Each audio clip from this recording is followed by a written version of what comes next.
жеке бас куәлігімді 26 майда Астанада алып қалған почта. Енді соны Қаскелең облысынан алдыртып береміз, почта арқылы запрос жасап алдыртып береміз деген. Одан бері 10 неше күн болды, міне әлі бүгін келсем тағы да жоқ. Алдыңғы жолы келгенде Еркебұлан Халықұлы жазып сызып алып қалған, запрос жасап алдыртып береміз деген. Жоқ, бүгін келсем өзі жоқ, телефон звондасам көтермейді, WhatsApp-ына жазсам көрмейді. Бүгін кірсем, ол өзі жоқ, ешкім жауап бермейді, біріне бірі лақтырып отыр. Ол Еркебұлан үшін мен жауап бермеймін деп біреусі сөйтеді. Мен не істеймін? Менің жеке бас куәлігімді неге жабысып отыр бұдан? Менің атымнан бірдеме рәсімдеп, кредит бірдемеге тұтқалы отыр ма? Бұлардан не бір жамандықтарды күтетін болдық қой. Сол әлі жүрміз. Енді алдыртып бермесе, сонға жасатам деген қағаз бердірсін, оны бере алмаймыз деп отыр. Не білген ойлары бар, білмеймін. Маған істемеген недер қиянаттары қалған жоқ. Удалау. Күйеуімді ақтаймын, күйеуімді қорғаймын деп, күйеуім үшін шырылдап, біз Қытаймен алысып, бұлар бізбен алысып еді. Сол қазақтар. Осындай әдейсіздіктер еді. Бүгін 2026 жыл сәуірдің 10-ы. Менің аты жөнім Әсем Нұрсанова. Атажұрт ұйымының мүшесімін. Бұл Атажұрттың азаматтар кеше апелляция сот болды. Ол сол өзгеріссіз қалдырылды. Кешеде тікелей бір таратқан болатынмын. Енді бұлардың негізгі мақсаты барлығымызға айқын. Атажұрттың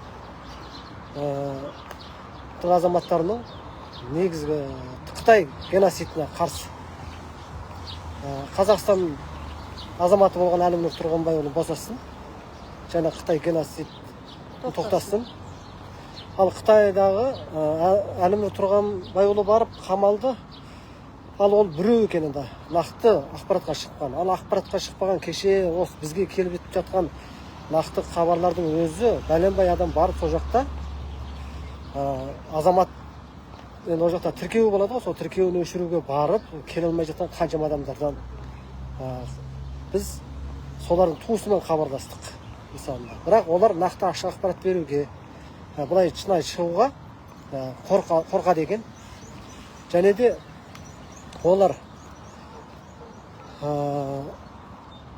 енді сол Қытайда қалып қойған үйі осы жақта қаншама адамдар енді. Былай айтқанда оны санын мен айта алмаймын қазірше. Ол көрші ғолам айтып жатыр деген сияқты, ондай адамдар жеткілікті.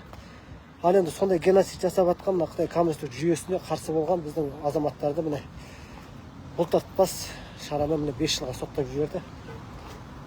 Жазықсыз кетті олар. Бірақ біздің еш уақытта Қытайға деген қарсылығымыз, Қытай геноцидіне деген, және де мынау әділетсіздікке деген қарсылығымыз еш уақытта тоқтамайды. Өйткені бұл халықаралық заңдарға сүйене отырып, Қазақстанның билігі біздің құқығымызды қорғамаса да, заңды түрде біз халықаралық адам қорғау ұйымдарына халықара бойынша соларға осы арыздарымызды жіберіп отырамыз, және сауатты түрде соларға барлық құқығымыздың тапталып жатқандығын жеткізіп отырамыз. Міне оралған әбен, міне біраз күн болды, міне неменесін ала алмай жүргелі.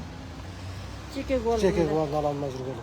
Өйткені бұны Астанаға барған кезде сол Астанада поста алып қалған. Сол жерде жеке куәлігін тексеріп, мен де бармын, бірге болатынмын, алып қалған. Сол алып қалған жерден енді сол беті бермей отыр. Бұл енді бір масқаралық жағдайда.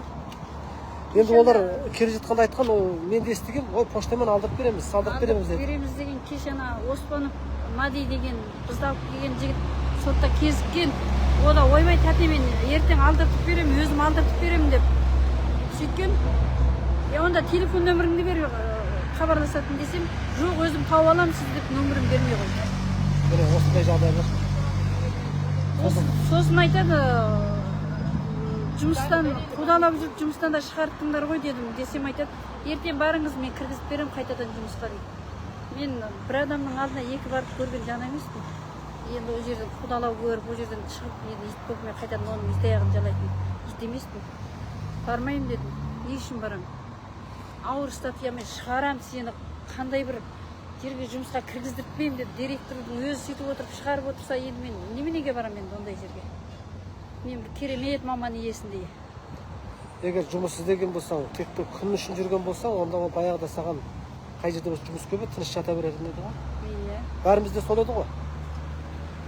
Біз бірақ мына Қытай геноцидіне қашанда болса қарсымыз. Қытай коммунистік жүйесінің мына геноцидіне біз қашанда болса қарсымыз. Біз ашық күресіп жүрміз. Иә, жасырын емес. Біз заңды түрде күресеміз. Босасын ана Әлімі Тұрғанбайұлы. Сонда анау біреулер кеше сұхбат беріп жатыр, мен көріп енді таң қалдым. Ана Қытайдың қағаз туы символы бар, ана қағаз, екі қағаз туы, ана Ши Цзиньпиннің, ана Қытай президентінің бас фотосы өртенгенге мына біздің екі елдің арасына алауыздық түседі екен да, кірбең түсіп қалады екен. Кешегі ана сұхбат беріп жатқан адамның айту бойынша. Бірақ ол айтты, соны айтады, бірақ ол ар жағынан Әлім Тұрғанбайды жазықсыз қамап отырса, ол ешқандай елеусіз қалады екен ғой.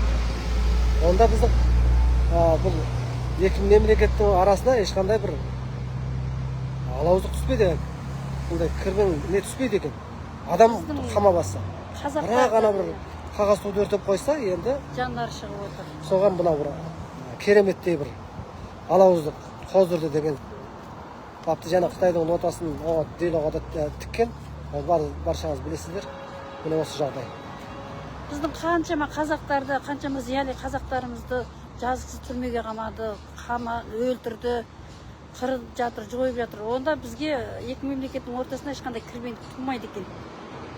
Қазақстан неше рет нота жолдадық деді 2017-2018-де өзім арыз түсірген кезде. Сол кезде Қытайды соттаған ешкім жоқ қой. Сұраған ешкім жоқ. Біздің қазақтың неге қырып жасыңдар, неге өлтіріп жасыңдар, неге геноцид жасап жасыңдар деп ешкім сұрай алған жоқ қой. Сонда адамның өмірінен сол бір атыштырей құнсыз болды ма сонда? Адамның өмірі? Қаншама боздақтарымыз өлді, қаншама зиялиларымыз бас көтеретін. Соған енді ойын білдіріп қойған мына азаматтарымызды көрмейсің ба? 18 азаматымыз сотталды қазір кезде міне. Бұл енді ауыр тиіп тұр.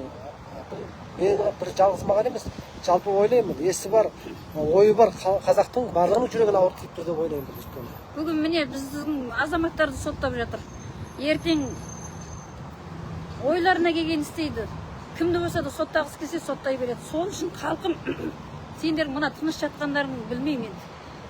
Тыныш жатқандарың болмайды. Жоқ дегенде комментарий жазып, ашық ойларыңызды білдіріп, бізді қолдап жүріңіздер қашан да болсын. Аман сау болыңыздар бүгінге. Осы біздегі ақпарат.